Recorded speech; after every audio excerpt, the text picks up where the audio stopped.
ఈరోజు సమాజంలో ప్రధానంగా సైబర్ క్రైమ్ అనేది విపరీతంగా పెరిగిపోయింది. ఒకప్పుడు physical crime, rape and murder ఒక మేజర్ క్రైమ్ లాగా ఉండేది. కానీ ఈనాడు ఫిజికల్ క్రైమ్తో పాటు సైబర్ క్రైమ్ కూడా పోటీపడి మన ఇంట్లో, మన మొబైల్లో డైరెక్ట్గా మన ఇంట్లోకి చేరి ఎక్కడో ఉండి,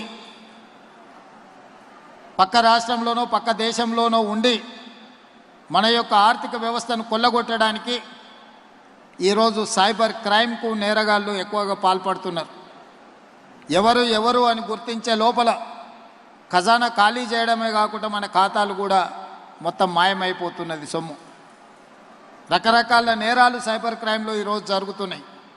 అందుకే భారతదేశంలో మొట్టమొదటి రాష్ట్రంగా సైబర్ క్రైమ్ను నియంత్రించడంలో తెలంగాణ రాష్ట్రం ముందు భాగాన నిలబడి ఈరోజు ఈ ప్రక్షాళన మొదలుపెట్టింది.